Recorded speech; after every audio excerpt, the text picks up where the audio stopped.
안녕하세요. 예, 반갑습니다. 그 프린트 지난주에 본 거 우리 OX 잠깐 좀 확인하고 갈게요. 풀어보셨어요? 예.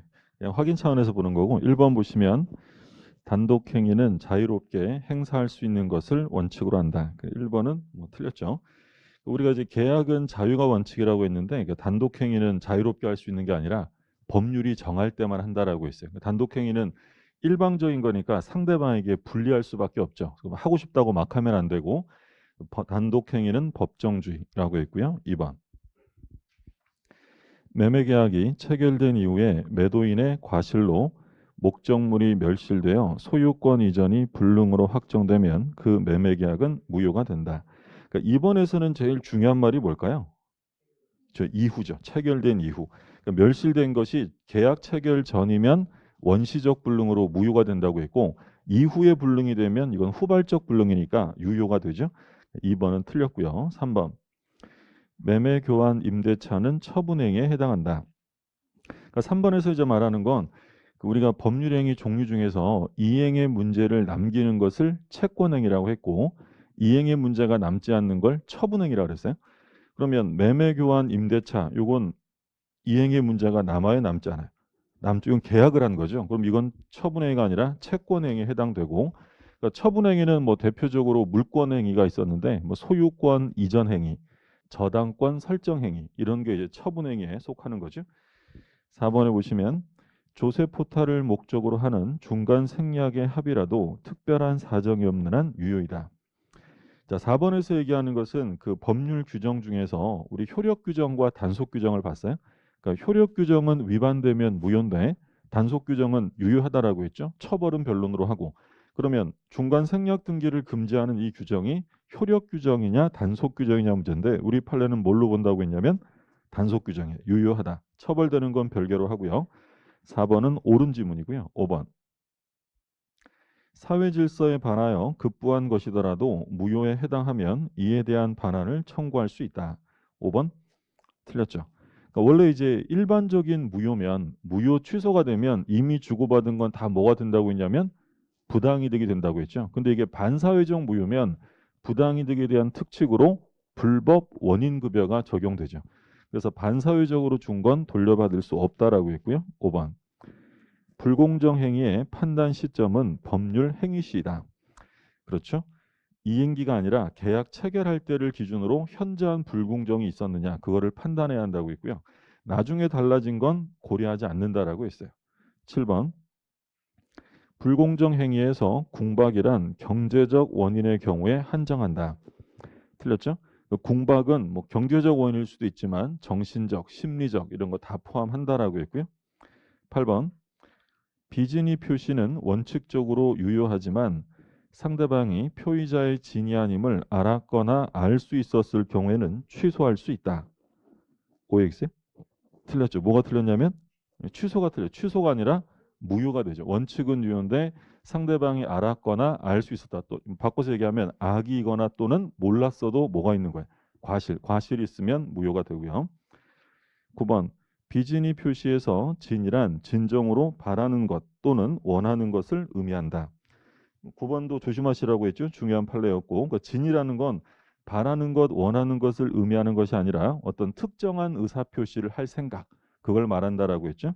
그래서 9번은 틀렸고 우리가 지난주에 봤던 내용들 뭐 가볍게 봤고요. 오늘은 이제 그 통정호의 표시부터 볼 차례죠. 67쪽입니다. 67쪽. 책이 아마 다음 주에는 나온다고 하죠. 그러니까 올해 이번 주까지만 좀 불편하시더라도 프린트로 좀 보시고. 그래서 우리가 이제 지난주에 마지막에 본 게 이제 법률행위의 효력 요건, 다른 말로 이제 유효 요건이다라고 했어요. 그래서 법률행위가 유효하려면 첫 번째는 능력이 있어야 한다라고 했고, 두 번째는 법률행위 목적이 네 가지를 갖춰야죠. 확정, 가능, 적법, 사회적 타당성, 확가, 적사 네 가지를 갖춰야 되고요. 그다음에 이제 세 번째로는 의사와 표시가 일치해야 되고 그리고 의사 형성의 하자가 없을 것. 요게 이제 효력 요건이었어요. 그래서 우리가 능력과 관련해서 유효하기 위해서는 세 가지 능력이 기본적으로 요구되는데 권리 능력이 있어야 되고 의사 능력, 행위 능력 요 세 가지였죠. 권리 능력은 누구에게 있다라고 했냐면 사람이면 출생과 동시에 권리 능력을 가져요. 그러니까 얘는 시험에 나올 리가 없겠죠. 권리 능력은 사람은 다 갖는 거니까. 근데 의사 능력은 없는 사람이 있었죠. 뭐 술에 만취한 자라든지 어린 애기들. 그러면 이 의사 무능력자가 법률행위를 하면 요거는 효력이 어떻게 돼요? 무효. 이거는 이제 아예 무효화 시킵니다. 근데 제한 능력자들이 있었어요. 세 부류가 있었죠. 미성년자, 피한정 후견인, 피성년 후견인. 그러면 이런 제한 능력자가 법률행위라면 이건 무효가 아니라 취소라고 했어요. 그렇죠? 그래서 이 무효와 취소는 절대적이다. 그래서 제3자를 보호하는 게 아니라 이런 무능력자들을 먼저 보호해 주어야 한다라고 했죠. 그다음에 이제 목적을 확정할 수 있어야 돼요. 확정하지 못하면 무효가 되고 가능해야 되는데 아까 우리 OX에 나온 것처럼 가능과 관련해서 우리가 불능, 원시적 불능과 후발적 불능 중에서 무효가 되는 건 뭐였냐면 원시적 불능. 그렇죠? 그다음에 적법해야죠. 그래서 강행 규정과 임의 규정이 있었어요. 그러면 임의 규정과 당사자의 특약이 있으면 이건 어느 게 우선해요? 임의 규정과 특약이 있으면 특약. 임의 규정은 배제할 수 있는 거예요. 근데 강행 규정은 위반하면 안 되잖아요. 지켜야 되는데 효력 규정과 단속 규정이 있었어요. 그래서 효력 규정이 위반되면 무효가 되는 거고 단속 규정이 위반되면 처벌은 되더라도 사법상의 효력은 유효하다. 근데 우리 판례가 특별한 얘기 없이 강행 규정 위반이라고 썼다면 그건 어떤 규정을 말한다고 했냐면 효력 규정이야. 강행 규정 위반 이렇게 써 있으면 그냥 무효다라고 생각하시면 되고 사회적 타당성을 갖춰야 되는데 반사회적인 경우가 있었죠. 유형들 많이 봤어요. 뭐 첩계약부터 쭉 봤는데 근데 이 반사회적 행위에 해당되면 당연히 이제 무효가 돼요. 무효. 근데 여기서는 뭘 조심하시라고 했냐면 일반 무효면 부당이득 반환으로 들어갑니다. 근데 반사회적 무효는 좀 전에 나왔죠. 뭐가 적용돼요? 그렇죠. 불법 원인급여 746조가 적용되어서 반사회적 행위를 저지른 사람은 돌려받을 수 없다라고 했어요. 물론 피해자의 경우에는 돌려받을 수 있다라고 했고 그리고 이제 103조와 관련해서 함께 본 게 이제 104조. 불공정 행위도 결국 어디에 속하는 거였냐면 반사회적 행위에 속한다라고 했고요. 그다음에 이제 의사와 표시가 일치하고 하자가 없어야 되는데 근데 이제 간혹 의사와 표시가 일치하지 않거나 하자 있는 경우가 있었어요. 그래서 의사와 표시가 일치하지 않는 것으로 우리가 세 가지가 있었죠.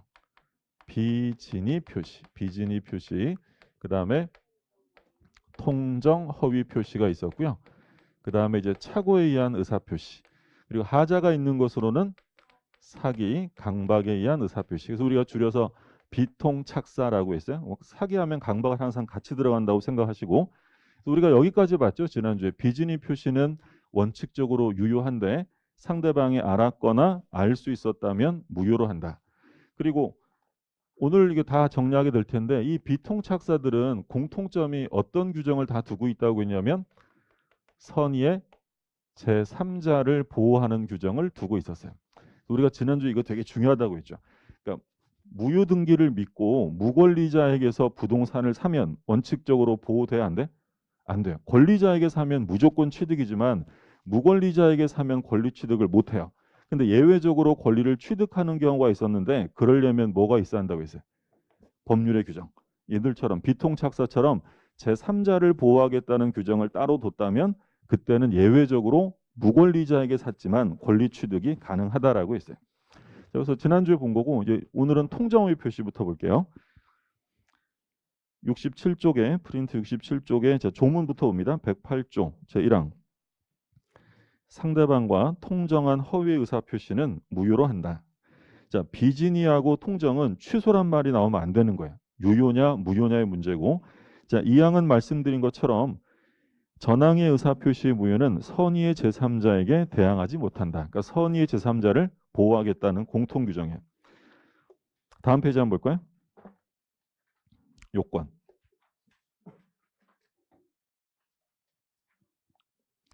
자, 요건 보시면 1번에 의사 표시가 있을 것, 2번 의사와 표시가 불일치할 것, 3번 불일치를 알고 할 것. 그러면 1번, 2번, 3번은 뭐랑 동일한 거예요? 비진이에요. 여기까지가 비진이랑 똑같아요. 그럼 비진이와 통정의 차이점은 4번입니다. 상대방과 통정할 것. 그래서 비진이 표시는 자기 혼자 하는 거고 통정의 표시는 상대방과 짜고 합니다. 그러니까 인식 정도 가지고 안 돼요. 합의, 짜고 해야 한다라고 했고 5번에 왜 했느냐? 이유는 묻지 않습니다. 뭐 동기, 이유 이것은 의사 표시 내용이 아니니까 그건 상관없고요. 그럼 이제 이 통정호의 표시는 가장 전형적으로 사례 문제로 출제가 되는 부분이에요. 그러니까 이제 이런 거죠. 갑이 부동산을 하나 소유하고 있는데 A라는 사람이 갑에게 돈을 빌려준 채권자예요. 갑의 채권자. 요거 이제 권세권자인데 수업할 때 권리자, 채권자 하면 항상 약자로 줄여서 요것만 쓸게요. 채권자란 얘기고 A가 갑에게 1억 원을 빌려준 채권자인데 갑은 건물도 있는데 돈을 안 갚아요. 자, 우리가 A면 참을 수 없는 일이잖아요. 이거 어떻게 해야 돼? 이 부동산. 강제 경매해야 될 거 아니에요? 근데 이 갑의 입장에서는 돈 갚기는 싫은데 내 건물 강제 경매 당하긴 더 싫어요. 그러니까 친구랑 짜고 야, 이거 네가 산 것처럼 좀 꾸미자. 그러니까 진짜 매매가 아니라 소위 가짜로 매매하는 거예요. 이걸 이제 가장 매매라고 합니다. 그럼 가장 허위로 매매한 척 꾸며서 소유권을 을에게 이전해 두었다. 그러니까 말하자면 돈 갚기 싫으니까 친구랑 짜고 재산을 빼돌린 거예요. 그러면 갑은 실제로 소유권을 넘겨줄 의사가 있어요, 없어요? 실제로는 없죠. 근데 소유권을 이전하는 표시를 했죠. 의사와 표시가 일치하지 않습니다. 그리고 이 갑이 의사와 표시의 불일치를 모르고 해요, 알고 해요? 알고 하죠. 모르고 하면 뭐가 된다고 했냐면 착오예요. 모르고 하면. 착오는 아이 내가 그거 알았으면 그렇게 안 했을 텐데 이게 착오인 거고 알면서 하고요. 그리고 비진여와 다른 점은 갑이 혼자 한 게 아니라 단독으로 한 게 아니라 을과 짜고 한 거예요. 그게 통정 허위 표시입니다. 그러면 요건을 갖췄다면 이 가장 매매는 108조에 의해서 뭐가 되냐면 무효예요. 무효. 그럼 누가 소유자라는 거예요? 갑이 소유자예요. 자, 근데 여기서 이제 당사자 간에서는 제일 중요한 게 뭐냐면 이게 무효인데 이 가장 매매 자체가 불법 원인급여에서 말하는 불법이냐. 그러니까 바꿔서 얘기하면 반사회성을 띠느냐라는 문제가 생겨요. 그러니까 이걸 왜 논의해야 되냐면 만약에 이게 반사회성을 띈다라고 해버리면 누가 소유자가 되는 거예요? 을이 소유자가 되죠. 불법 원인급여 746조가 적용되기 때문에 얘가 소유자가 돼요. 근데 이게 반사회적인 건 아니다. 불법은 아니다라고 하면 얘가 소유자니까 돌려받을 수 있다. 근데 이제 우리 판례에 따르면 통정 허위 표시 자체, 가장 매매 자체가 불법에 해당되는 것은 아니다라는 거예요. 그러면 반사회적이 아니니까 불법 원인급여도 적용될 수 없는 거죠. 그러면 결국은 누구 거라는 거예요? 갑 거예요. 갑이 돌려받을 수 있다. 소유권은 갑에게 있어요. 무슨 말씀인지 되시죠? 그러니까 우리 지난주에 이거 봤잖아요. 갑이 을에게 첩계약을 하고 대가로 부동산을 하나 넘겨줬어요. 근데 이 첩계약이라는 건 일반 무효가 아니라 반사회성을 띠는 103조 불법에 해당이 돼요. 그러면 103조에 해당되면 불법 원인급여가 적용되니까 갑이 을에게 돌려달라고 할 수가 없게 되겠죠. 반사회적이니까. 그럼 누가 소유자가 돼요? 을이 소유자가 되는 거예요. 근데 가장매매 정도 가지고를 반사회적이라고 보진 않겠다는 거예요. 그러면 반사회성이 아니라면 일반 무효가 적용되니까 소유권은 여전히 누구한테 있어요? 갑. 그럼 을의 등기는 현재 유효 등기예요? 무효 등기? 무효 등기죠. 근데 문제는 을 앞으로 등기가 돼 있으니까 병이라는 사람이 모르고 샀어요. 을 건가 보다라고 생각을 하고 부동산을 매수했다. 자, 그러면 이 병은 권리자에게 산 거예요? 무권리자에게 산 거예요? 무권리자. 그러면 원칙은 권리를 취득할 수 없는데 얘가 선이라고 한다면 권리를 취득할 수 있다. 그러면 이 병이 선일 때 권리를 취득할 수 있는 이유는 무효등기를 신뢰했기 때문이에요? 법률 규정 때문이에요? 법률 규정. 그러니까 무효등기는 신뢰해도 보호 안 한다고 했어요. 보호되는 이유는 비통착사에서는 전부 다 선의의 제3자 보호 규정을 두고 있다. 그러니까 제3자 보호 규정이 있냐 없냐가 매우 중요한 거겠죠. 그럼 어디 가서 막 붙어 있느냐? 많지 않아요. 당분간 우리 민법 총칙에서는 이게 전부라고 생각하시면 돼요. 계약법 들어가기 전까지 비통착사 빼고 나머지는 제3자가 무효등기 믿고 사도 보호되지 않는다. 요거 이해되셨어요? 예. 그래서 우리 이런 거 봤었잖아요. 갑이라는 사람이 서류가 등기가 돼 있는데 을이 서류를 위조해서 자기 명의로 등기했어요. 자, 위조 서류에 의한 등기입니다. 이 등기 유효해요, 무효해? 무효죠. 실체 관계가 없잖아요. 근데 등기가 을 앞으로 돼 있으니까 을이 병한테 팔았대. 근데 이 병은 을이 소유자인 줄 알고 선의로 이전을 받은 거야. 자, 그러면 이 선의의 병이 권리를 취득할 수 있어요, 없어요? 취득할 수 없다고요. 권리자에게 샀어요, 무권리 샀어요? 무권리 샀잖아. 그럼 얘가 취득하려면 뭐가 있어야 돼요? 법률의 규정. 지금 우리 지금 이거 공부하고 있잖아요. 다시 천천히 보세요. 무권리자에게 부동산을 사면 권리 취득을 못 하는 거야? 근데 취득하려면 뭐가 있어야 한다고요? 법률의 규정. 그러면 지금까지 우리가 본 건 보호하겠다는 보호 규정은 딱 몇 개밖에 없어요? 4개. 비통착사. 당분간은 요거밖에 없어요. 그러면 지금 보시는 것처럼 이 병이라는 사람이 아무리 무효등기 믿고 샀어도 위조등기 믿고 산 사람 보호한다는 특별 규정이 없는 한 얘는 보호될 수가 없다라는 거예요. 이해되셨어요? 예. 또 볼게요. 갑이 을한테 명의신탁을 합니다. 명의신탁 많이 들어보셨죠?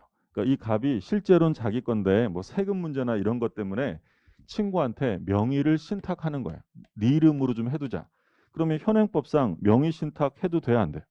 안 되죠. 현재 지금 부동산 실명법 때문에 명의신탁은 금지돼요. 옛날에는 뭐 자유롭게 했어요. 근데 이제 부동산 실명법이 언제 만들어진 거냐면 95년도에 김영삼 정부 때 그때 이제 금융실명제라는 커다란 경제계의 변화가 있었죠. 금융을 실명화하면서 부동산도 실명화하겠다고 만든 게 부동산 실명법이에요. 무효입니다. 무효. 그럼 누가 소유자야? 갑이에요. 갑. 근데 을이 등기가 돼 있으니까 병한테 팔아먹었대. 자, 근데 이때 이 병이 권리를 취득할 수 있느냐가 문제가 되는데 이때 병은 선악을 불문하고 권리를 취득합니다. 알고 샀어도 취득한대요. 그럼 얘는 지금 권리자에게 샀어요? 무권리자에게 산 거야? 무권리자 샀죠. 소유자는 얘라 그랬잖아. 근데 얘는 왜 선악을 불문하고 취득할 거야? 아직 공부는 안 했지만 이걸 마치시면 이해한 거야. 그렇죠. 여기 가면 부동산 실명법이라는 데 가면 제3자를 어떻게 보호한다고요? 선악을 불문하고 보호하겠다고 뭘 만들어 둔 거냐면 법률의 규정이 따로 있는 거야. 그래서 무권리자에게 부동산을 사면 권리를 취득할 수 없어요. 할 수 있으려면 뭐가 있어야 한다고요? 법률의 규정. 그게 이제 비진이 무효, 통정 무효, 착오나 사기 강박 취소 이런 경우에 다 공통적으로 선의의 제3자를 보호하겠다 이렇게 두고 있고요. 그럼 얘가 이제 선이면 권리를 취득하는 거고요. 그럼 누가 소유권을 잃어버리는 거예요? 갑. 그럼 갑은 이제 누구 잡으러 다녀야 돼? 을 잡아서 돈 내나 해야 될 거 아니야? 금전이라도 매매대금이라도 부당이득으로 받아야 돼. 그럼 만약에 이 병이 악이었대요. 통정호의 표시를 알고 샀대. 그러면 얘가 권리 취득할 수 있어요? 갑 거예요. 갑 거예요. 그럼 병은 샀어도 소유권 취득은 못 합니다. 그럼 누구 잡으러 가야 돼요? 을한테 그 매매대금이라도 돌려받아야 될 거 아니에요? 그렇게 이제 전개가 되고 그러면 여기서 하나만 더 볼게요. 선의의 병이 정한테 팔았어요. 근데 이 정은 이게 통정호의 표시로부터 넘어왔다는 사실을 전부 알고 있는 악의자였대. 악의자. 얘 권리 취득할 수 있을까 없을까? 얘 누구한테 샀어요? 선의의 병이니까 권리자에게 샀죠. 그럼 권리자에게 샀다면 얘는 볼 것도 없이 무조건 취득한다. 그렇죠? 그런 거예요. 소위 이제 엄폐물 이론이래. 엄폐물 이론. 중요한 말은 아닌데 이런 말 가끔 쓰니까 들어는 보시라고 말씀드리는 거고요. 엄폐물 이론이라는 건 뭐냐면 이 통정호의 표시로서의 무효라는 이 사악한 기운을 선의의 병이 다 막아버린 거예요. 그리고 권리가 어떻게 된 거예요? 깨끗해진 거야. 그럼 그 뒷사람은 무조건 취득한다라는 얘기죠. 그렇죠? 그래서 좀 계속 그 얘기 똑같은 얘기를 지난주부터 반복하는 거야. 권리자에게 사면 무조건 취득. 무권리자에게 사면 권리를 취득할 수 없지만 뭐가 있을 때만 법률의 규정이 있을 때만 권리를 취득할 수 있다. 그래서 통정호의 표시는 뭐 전형적인 사례 문제니까 이 정도 좀 확인을 좀 해두시고 좀 더 이제 세부적인 내용들은 우리가 이제 기본 이론 과정 가면 그때 또 보도록 하고요. 그래서 68쪽에 한번 보세요. 68쪽에 효가 1번 당사자 사이 효과인데 무효라고 돼 있어요. 당사자 사이에서는 언제나 무효다. 그래서 아직 이행 전이라면 이행할 필요가 없고 허위 표시 자체가 불법은 아니므로 불법 원인급에 관한 규정은 적용되지 않는다. 그러니까 반사회적이 아니니까 결론은 이미 급부한 것을 반환받을 수 있다라는 거예요. 만약에 반사회적이면 반환받을 수 없다. 이렇게 되겠죠. 판례는 지금 안 보셔도 되고 다음 페이지에 69쪽에 뭐 채권자 취소권도 우리 지금 안 보셔도 돼요. 신경 안 써도 되고 동그라미 2번 볼게요. 동그라미 2번 제3자에 대한 효력입니다. 허위 표시 무효는 선의의 제3자에게 대항하지 못한다. 그러면 이때 이제 지난주에 봤던 똑같은 내용들 나옵니다. 비통착사에서 전부 다 제3자는 선의이기만 하면 보호되고요. 보호되는 제3자는 무과실까지 갖춰야 돼요. 필요 없다 그랬어요. 필요 없어요. 제3자는 선의이기만 하면 다 보호되고 그리고 선의는 전부 다 추정이 돼요. 추정되니까 얘는 가만히 있으면 뭘로 인정받는 거예요? 선의로. 그러면 병이 스스로 선의라는 걸 입증해야 돼요. 갑이 병의 악의를 입증해야 돼. 갑이 입증 책임 있는 거죠. 이건 뭐 다 똑같아요. 그 얘기가 다시 한번 나와요. 그래서 기억의 선의. 첫째 줄 마지막에 제3자의 선악에 대한 입증 책임은 악의 주장자가 입증해야 한다. 선의는 추정되니까. 그 니은에 보면 무과실은 뭐라고 써 있어요? 불용. 필요 없다. 과실이 있어도 선이면 다 보호합니다. 그럼 디귿의 제3자 범위를 보면 통정 허위 표시에서 무효로 대항할 수 없는 제3자란 당사자는 빼야죠. 당사자 빼고 그다음에 누구 뺀대요? 포괄 승계인 이외자 중에서 허위 표시를 기초로 별개의 원인에 의해 새로운 이해관계를 맺은 자. 그러면 우리가 여기서 잘 들어보지 못했던 포괄 승계란 말이 나와요. 포괄 승계 잠깐 보면 권리가 승계됨에 있어서는 특정 승계라는 게 있고요. 포괄 승계라는 게 있어요. 자, 그냥 간단하게 의미만 이해하시면 돼요. 그러니까 승계가 됐는데 둘 다 승계가 됐는데 특정 승계는 와장창 다 넘어가는 게 아니라 뭐만 승계되는 거예요? 특정된 것만 승계되는 거예요. 이거 특별 승계라고도 합니다. 근데 포괄 승계는 포괄적으로 와장창 승계가 되는 거야. 의미는 구별되시죠? 그럼 이거예요. 갑이요. A라는 부동산이 있는데 갑이 을한테 A 부동산을 매매합니다. 매매. 그러면 이제 A라는 부동산이 을한테 이전될 거야. 승계가 되는 거죠. 그러면 이 승계는 특정 승계일까요? 포괄 승계일까요?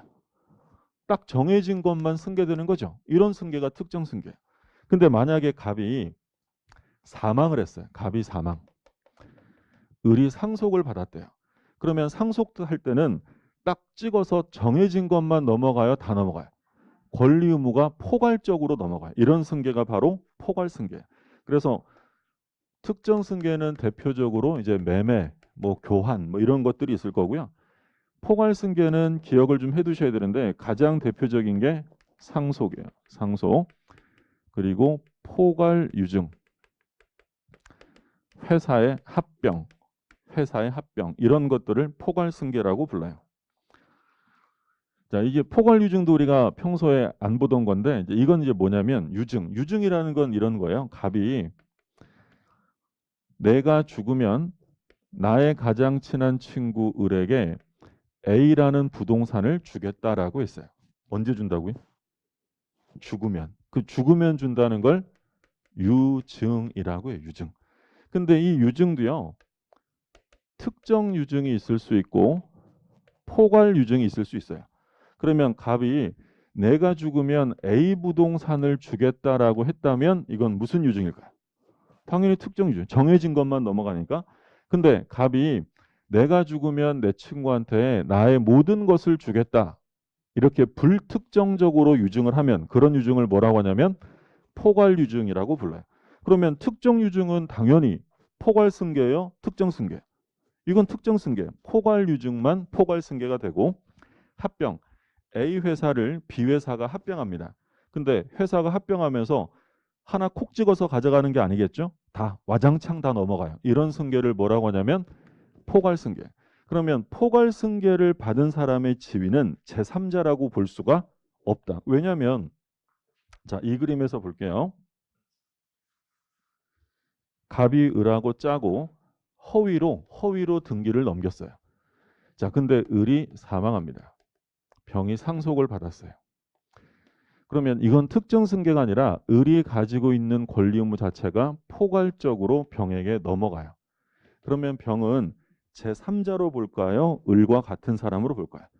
을과 같은 사람. 그럼 얘는 그냥 을이랑 똑같다. 당사자다라고 생각하셔야지 얘를 새로운 이해관계이라고 생각하시면 안 된다는 거예요.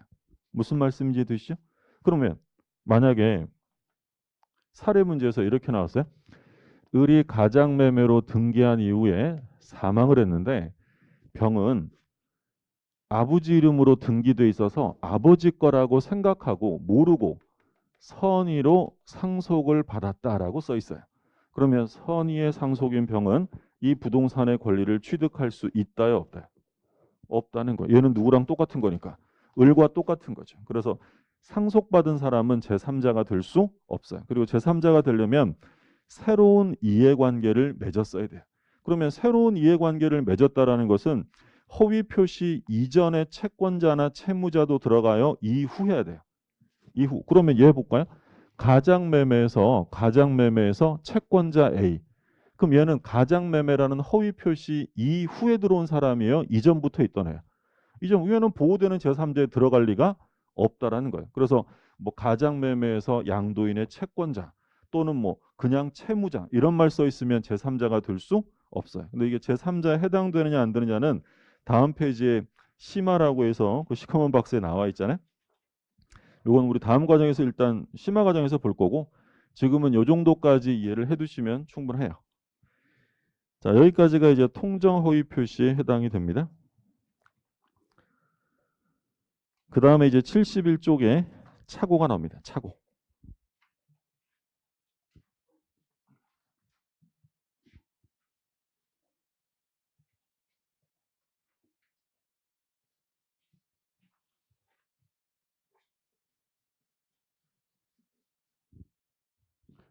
오늘부터 코로나 2단계가 시작이 돼서 굉장히 간격을 많이 띄고 앉으셔가지고 분위기가 조용합니다. 그렇죠? 네. 뭐 집중도 잘 되죠? 예, 잘하시고 항상 뭐 조심하시고요. 요즘에 너무 좀 심각해서. 자, 그 다음에 이제 착오 볼게요. 착오. 109조. 109조 1항 의사표시는 법률행위 내용에 중요 부분에 착오가 있는 때는 취소할 수 있다. 일단 법률행위 내용에 동그라미 해두시고 그 다음에 중요 부분 동그라미 해두세요. 그러니까 내용의 착오이고 중요 부분에 해당이 돼야 되고요. 그 다음에 단서조항에 그러나 그 착오가 표의자의 중대한 과실로 인한 때는 취소하지 못한다. 그래서 중대한 과실 동그라미 해두시고요. 그래서 핵심은 세 가지예요. 내용의 착오이고 중요 부분에 해당이 돼야 되며 중대한 과실은 없어야 한다. 자, 이 항은 공통 규정입니다. 전항의 의사표시 취소는 선의의 제3자에게 대항하지 못한다. 제3자를 보호하는 규정을 두고 있습니다.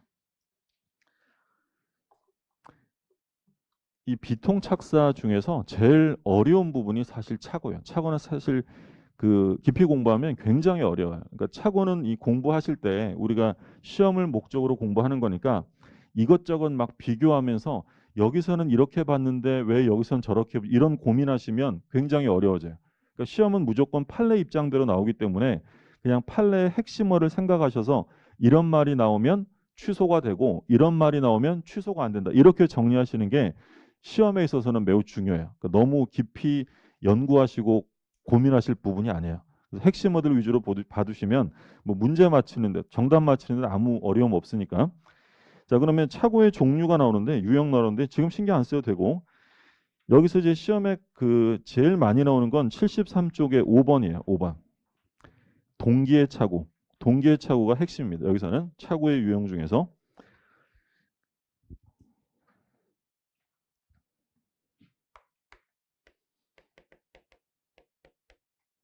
그러니까 동기의 착오라는 건 뭐냐면 그 법률행위 내용을 착오한 게 아니라 그 의사결정을 하게 되는 동기. 우리가 예를 들어 어떤 뭐 계약이거나 뭘 하려면 그걸 하는 이유가 있을 거 아니에요? 이유나 동기. 요거를 이제 착오했을 때 어떻게 볼 거냐. 예를 들어서 들리는 소문에 의하면 이 땅 근처에 지하철역이 생길 것 같대요. 그럼 지하철역이 생겨서 내가 이 땅 사뒀다면 돈을 많이 벌 것 같아. 그래서 땅을 샀어요. 땅을 샀는데 안 생기죠. 그럼 이 경우에 토지 매매 계약을 취소할 수 있을까요? 없을까요? 취소할 수 없는 거죠. 동기 네 마음을 어떻게 알아? 동기를 착오한 거 가지고는 취소하면 상대방이 피해를 입을 수 있기 때문에 동기의 착오 가지고는 원칙적으로 취소할 수 없어요. 자, 근데 예외가 있어요. 그러니까 예외적으로 취소할 수 있는 경우. 그러니까 우리 이제 민법 공부할 때 제일 좀 힘든 게 예외들이 다 붙어 있어요. 그러니까 이제 이거 민법학은 수학이 아니잖아요. 사회과학이다 보니까 어쩔 수 없는 현상에 대한 예외들이 생길 수밖에 없고 그래서 예외들을 좀 잘 보셔야 돼요. 그러면 동기의 착오는 취소할 수 없는데 예외적으로 언제 할 수 있냐면 그 동기가 표시되어서 법률행위의 내용을 이루면 취소할 수 있대요. 여기서 그러면 핵심어는 중요한 말은 이 동기가 어떻게 돼야 돼요? 표시가 되어서 이제 그 법률행위의 내용으로 들어가면 그때는 취소가 가능하다라는 거예요.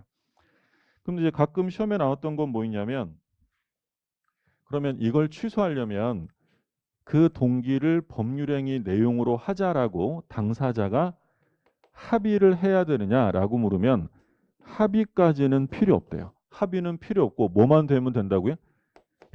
표시가 되면 착오 취소가 가능해진다. 근데 동기의 착오는 보통은 자기가 스스로 일으키는 거예요. 근데 이 동기의 착오를 상대방이 유발한 경우가 있어요.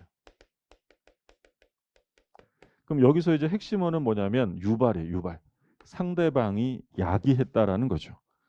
그러면 상대방이 유발했다는 말이 써 있으면 이제 모두 필요 없다라고 나오냐면 표시 여부를 불문한다라고 합니다.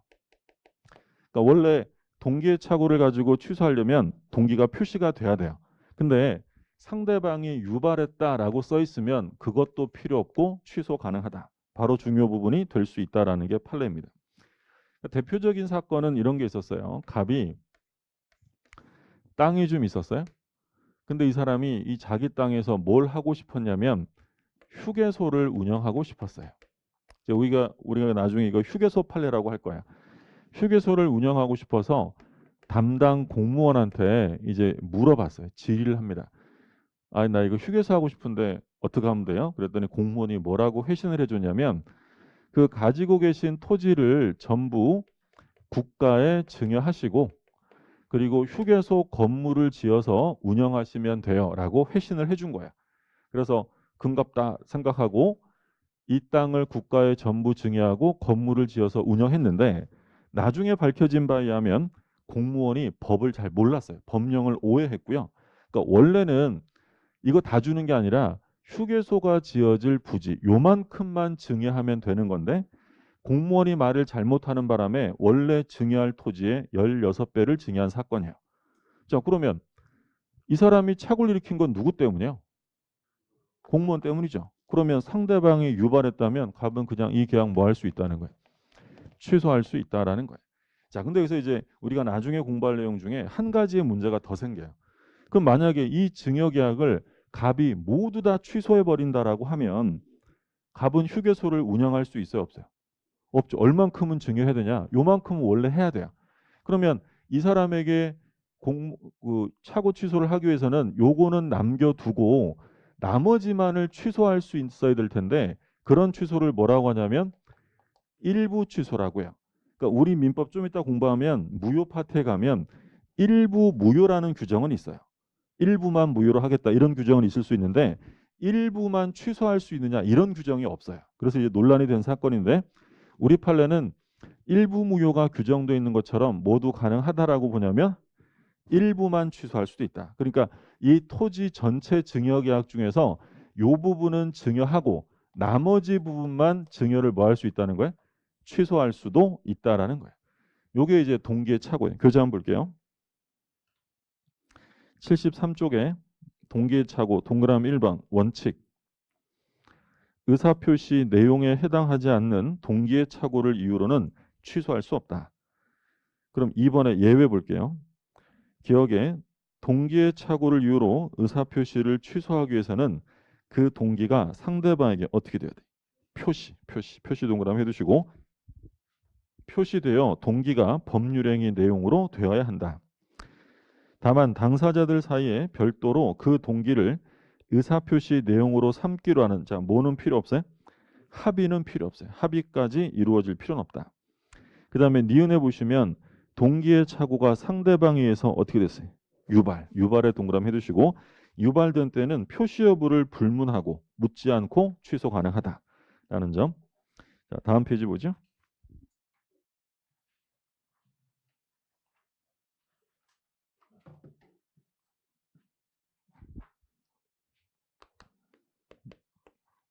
자, 109조.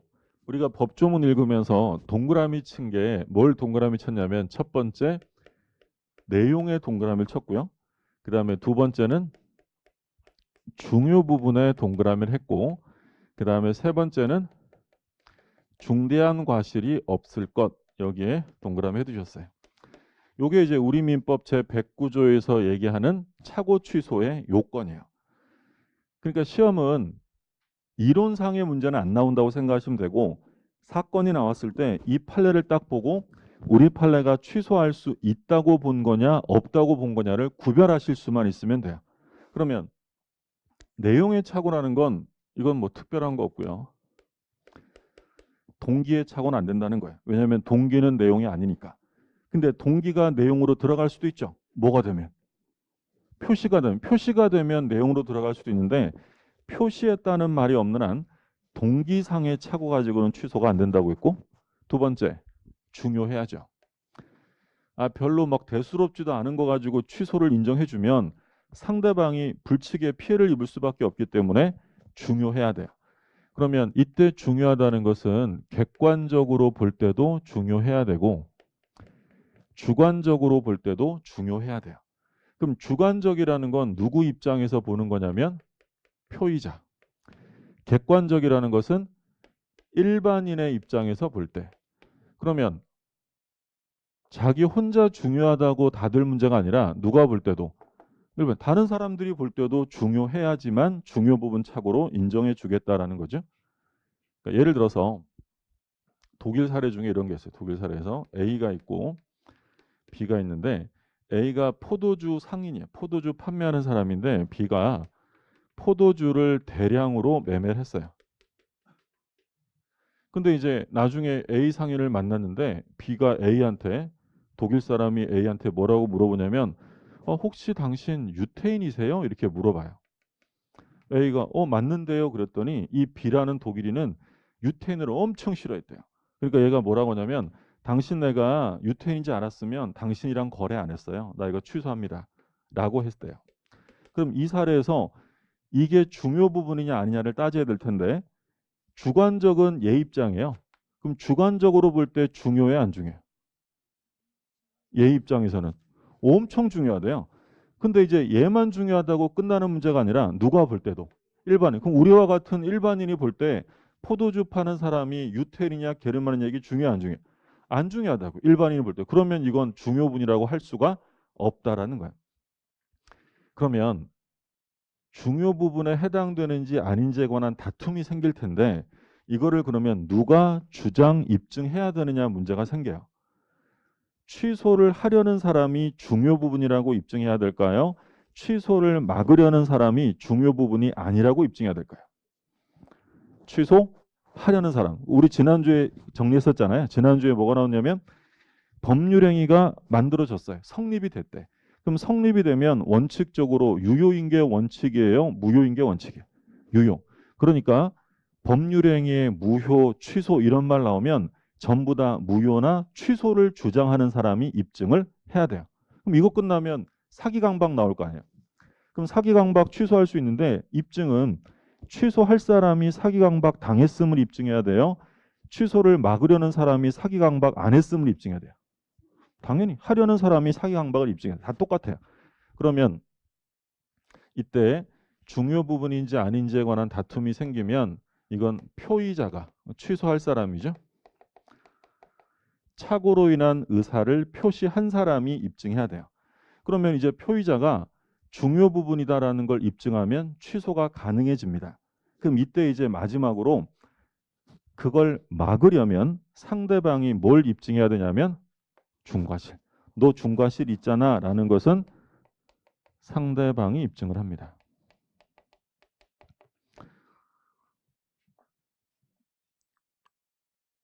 자, 근데 말씀드린 것처럼 이 취소가 되냐 안 되냐라는 것은 뭐 말씀드린 것처럼 100% 판례로 출제해요.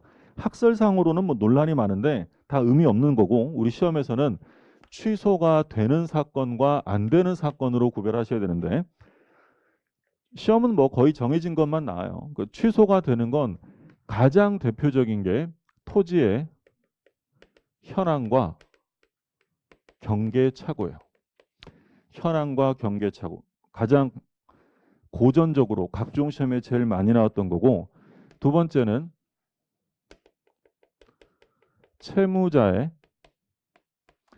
동일성에 관한 물상보증인의 착오입니다.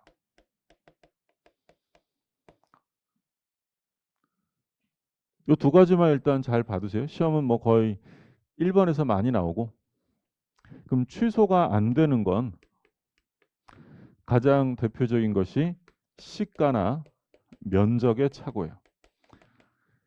지적이 부족하다 이런 것들 가장 고전적으로 시험에 많이 나왔던 거고 두 번째로 중요한 건 경제적 불이익이 없는 경우예요.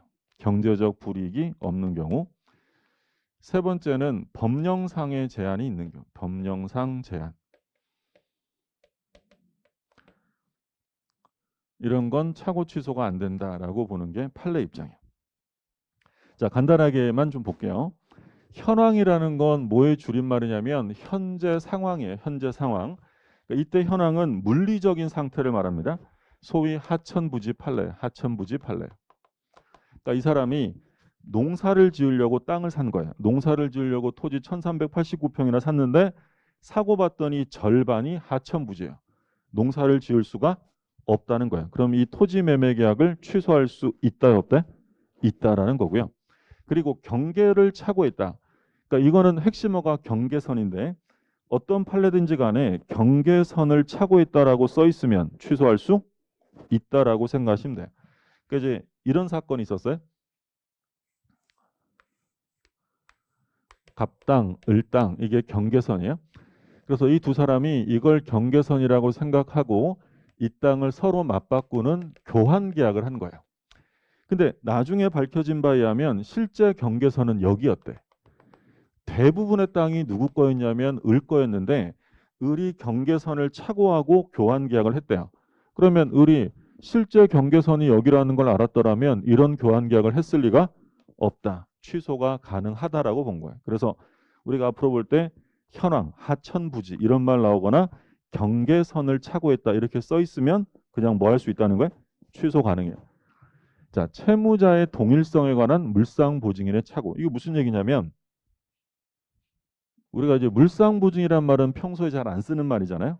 자, 예를 들어서 이런 거예요. 갑이 있고 을이 있는데 갑이 돈을 빌려주고 을이 채무자예요. 돈 좀 빌려주세요. 이랬더니 갑이 그냥은 안 된대. 보통은 뭘 제공합니까? 담보. 뭐 저당 잡히고 이럴 거 아니야? 근데 을이 저당 잡힐 부동산도 없어요. 그랬더니 갑이 그러면 보증인이라도 세워 이럽니다. 그래서 을이 병이라는 사람을 보증인으로 세워요. 근데 이 보증인은 소위 두 종류가 있어요. 인적 보증이랑 물적 보증인데, 그러니까 인적 보증이라는 건 우리가 흔히 이제 그 드라마에서 또는 현실에서 이거 쫄딱 망하는 걸로 나오는 연대 보증 계약서 쓰는 거 있잖아요. 그게 이제 인적 보증이고 물적 보증은 자기 물건 위에 보증을 서는 거예요. 예를 들어서 병이 건물을 하나 소유하고 있는데 이 건물에다가 갑의 저당을 잡혀주는 거예요. 채무자를 을로 해서. 그러면 채무자가 돈을 못 갚으면 누구 건물이 경매로 넘어가요? 병의 건물. 그러면 이런 사람을 뭐라고 부르냐면 보증인인데 어디다가 보증을 섰어요? 자기 물건 위에 보증 섰다고 해서 얘를 물상보증인이라고 불러요. 이 얘기는 우리가 나중에 물권법 가면 여러 번 나올 거예요. 물상보증. 물상보증인은 그러니까 채무자예요? 채무자는 아닌 거예요. 아닌 거예요. 근데 이 병은 왜 이런 계약을 해줬냐면 채무자가 자기의 친한 친구 을인 줄 알고 해준 거야. 나중에 봤더니 채무자가 자기 친구 을이 아니라 딴 사람이래. 채무자의 동일성에 관해서 보증인이 착오했다는 거예요. 중요해 안 중요해? 중요하죠. 그럼 이런 경우에는 보증계약을 뭐 할 수 있다고요? 취소할 수 있다라고 본 게 판례예요. 그 다음에 취소할 수 없는 것으로 가장 시험에 많이 나온 게 시가와 면적이에요. 샀는데 부동산이 시가보다 조금 더 비싸게 샀다. 차고 취소가 되느냐라고 물으면 안 되고요. 땅을 샀는데 면적이 생각했던 것보다 다소 부족하다. 이러면 안 돼요. 물론 앞에 현저하다 이런 말 써 있으면 돼요.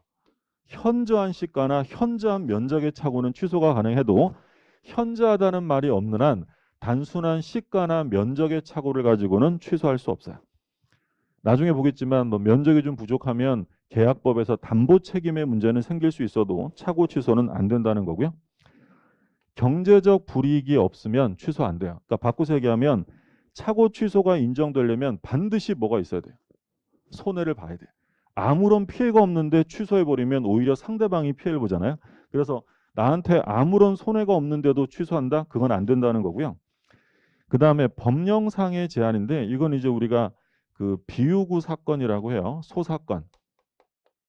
비유구. 그러니까 이 사람은 땅을 샀는데 왜 땅을 샀냐면 소 키우려고.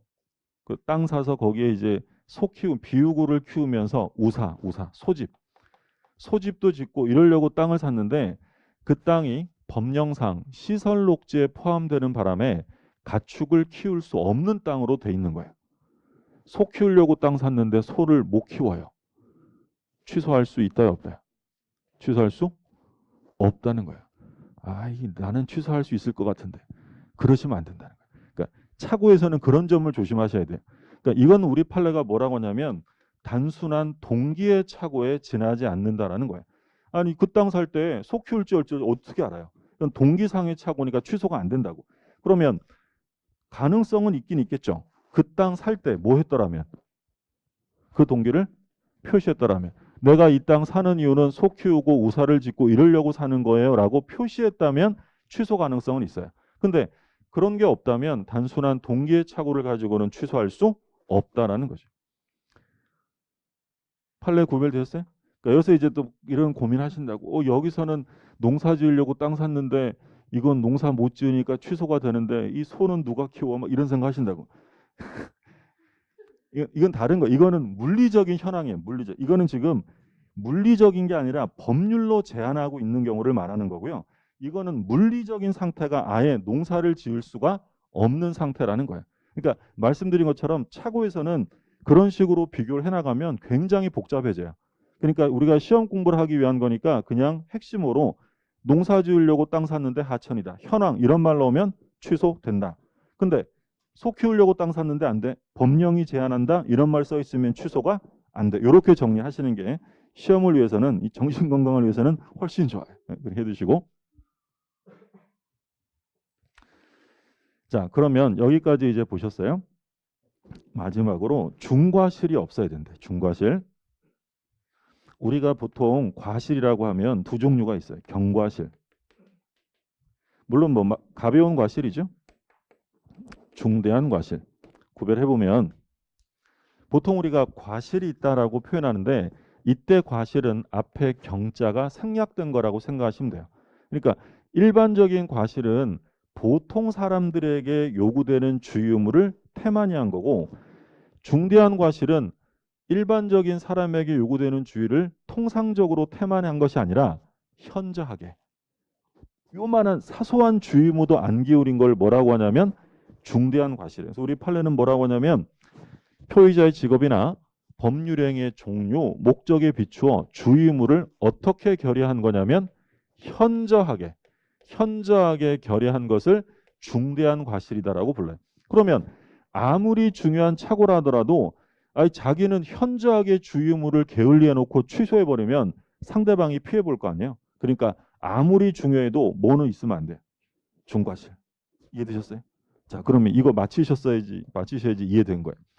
그러면 중요 부분의 착오인데 경과실이 있대요. 중요 부분의 착오인데 경과실이 있다. 취소할 수 있다일까요? 없다일까요? 있다는 거예요. 뭐만 아니면 되니까. 중대한 과실만 아니면 가벼운 과실 정도는 많은 사람들이 하는 거잖아요. 그 정도까지는 괜찮대. 근데 중대한 과실에 착오가 있다, 중과실이 있다 이러면 취소할 수 없다. 구별되셨어요?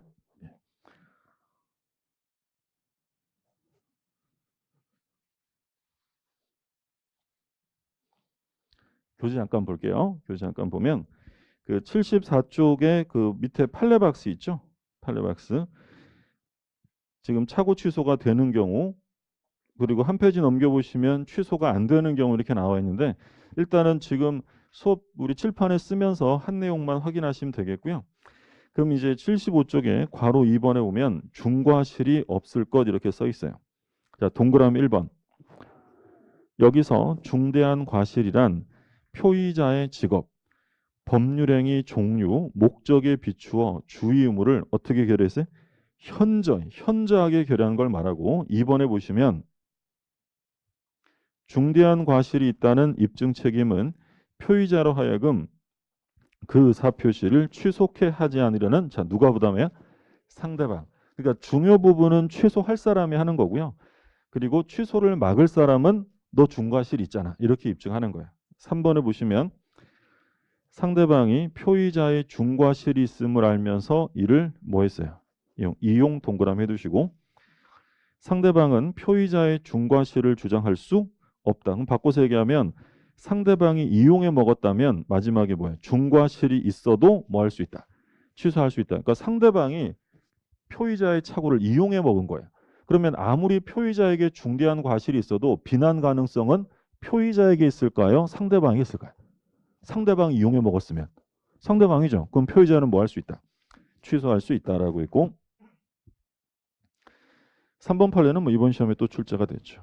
작년에도 우리 수업하면서 이 3번 판례 조심하시라고 이게 그 6.25 끝나고 직후에 나온 판례인데 시험에 안 나오다가 최근 5년 동안 각종 시험에 계속 나와요. 우리 시험도 마찬가지고 이번 시험에 또 나왔어요. 그럼 키워드가 뭐라고요?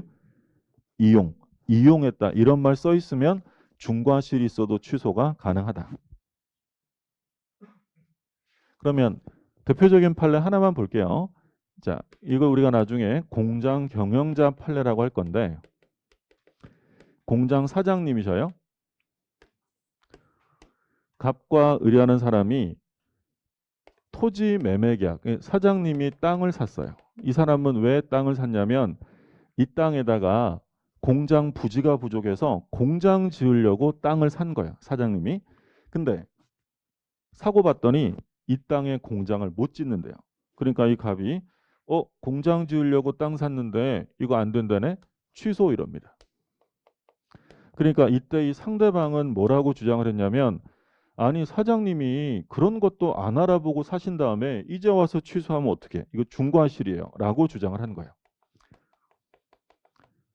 자, 그러면 우리 판례가 공장 사장님이 안 알아보고 땅 샀다면 이거 일반 과실로 볼까요? 중과실로 볼까요? 중과실로 봐요. 그러니까 우리 판례가 표현하기를 공장을 경영하는 사람이 사전에 관할관청에 문의조차 해보지 않았다면 이건 일반 과실이 아니라 중대한 과실이다. 그럼 취소가 돼야 안 돼? 안 된다라는 거예요. 그러면 지금 그림에서 보시는 것처럼 중과실에 관한 주장 입증은 취소할 사람이 자기에게 중과실이 없다고 주장하는 거예요. 취소를 막을 사람이 중과실이 있다고 주장하는 거예요. 취소를 막을 사람. 그게 바로 누구예요? 상대방. 상대방. 그래서 대표적인 판례가 이 공장 경영자 판례예요. 취소가 되느냐라고 물으면 안 된다. 중과실이 있으니까. 그럼 또 이제 같이 기억해 두실 판례 중에 뭐가 있냐면 이 딱 보니까 고려청자예요. 그래서 고려청자인 줄 알고 샀는데 사고 봤더니 가짜예요. 그럼 일단 진품과 위품의 착오는 중요해요, 안 중요해요? 중요하죠. 근데 문제는 이 사람이 그거 살 때 전문가한테 안 물어보고 산 거예요. 그럼 전문가에게 물어보지 않고 고려청주한 줄 알고 샀다. 이 중과실이 있을까요, 없을까요? 중과실이 없다라는 게 판례죠. 그러니까 판례 공부할 때는 개인적인 감정은 버리셔야 되죠. 우, 내가 볼 때는 있구만 이러시면 안 된다고. 그러니까 우리 판례는 뭐라고 하냐면 자신을 과신한 나머지 전문가의 감정이나 견해를 구하지 않았다는 것만으로 중과실로 볼 수는 없다. 그러면 이거 판례 너무 복잡하고 많은 거 아니야? 걱정하실 필요 없어요. 몇 바퀴만 돌면 시험에 나올 판례들은 거의 정해져 있기 때문에 신경 안 쓰시고 그냥 수업 시간에 하는 것만 체크해서 나가시면 돼요. 그러니까 이번 시간에는 그냥 뭐 하나 기억하시면 돼요. 공장사장님. 이거 우리 판례 중에 중과실이 인정되는 건 딱 세 개밖에 없거든요. 그러니까 요거 공장경영자 대표적인 판례니까 좀 확인해 두시고. 그리고 말씀드린 것처럼 이용해 먹었어요. 이런 말 써 있다. 그러면 중과실이 있어도 뭐가 돼요? 취소가 된다라는 점 기억해 두시고요. 그러면 만약에 중과실이 아니라 경과실이 있으면 취소할 수 있다 그랬잖아요. 그러면 요걸 취소하는 행위가 경과실이 있는 사람이 차고 취소하는 행위가 불법 행위예요, 적법한 거예요. 지금 무슨 말인지 들으셨어요? 다시. 지금 109조에서 내용에 차고 중요 부분에 차고 중과실이 없으면 취소할 수 있어요라고 정하고 있어요. 그럼 이 사람이 중요한 착오인데 중과실은 아니라 뭐래요? 경과실. 그럼 뭐 할 수 있다고요? 취소할 수 있다는 게 우리 민법이에요. 그러면 이 경과실 있는 사람이 착오 취소했다. 그럼 이거 불법행위예요? 정당한 거예요? 정당한 거예요. 법이 하라 그랬잖아요. 자, 요번 시험에 이게 출제가 됐어요. 착오 취소로 인하여 상대방에게 피해가 발생하면 불법행위 손해배상을 해야 한다. OX야.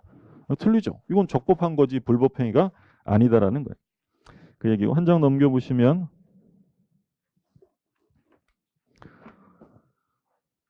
그 76쪽에 중과실 인정 판례 1번이 지금 공장 경영자 판례예요. 그래서 나중에는 이 줄거진 것만 딱 보시면 중과실이 있군 이렇게 넘어가셔도 상관없습니다. 그러면 이제 효가 나오는데 취소할 수 있고, 자, 괄호 3번에 뭐가 나오냐면 맨 밑에 표의자의 배상 책임. 그러면 끝에서 셋째 줄 마지막에 그 착오를 이유로 찾으셨어요? 끝에서 셋째 줄 마지막에 그 착오를 이유로 찾으셨어요? 예, 거기 보시면 착오를 이유로 의사표시를 취소한 것이 위법하다고 할 수는 없으므로 착오를 이유로 의사표시를 취소한 자는 자 뭐예요? 불법행위 책임을 지지는 않는 정당한 거니까. 이번 시험에 이게 또 나왔고요. 자, 다른 제도와의 관계가 오른쪽에 있는데 굉장히 중요하긴 한데 이거는 뭐 우리 지금은 안 보셔도 돼요. 일단은 이번 과정에서는 기본적인 요건과 효력 정도만 정리하고 넘어가시면 되겠고 그 다음에 이제 110조가 나오는데 110조부터는 좀 쉬었다가 보시죠.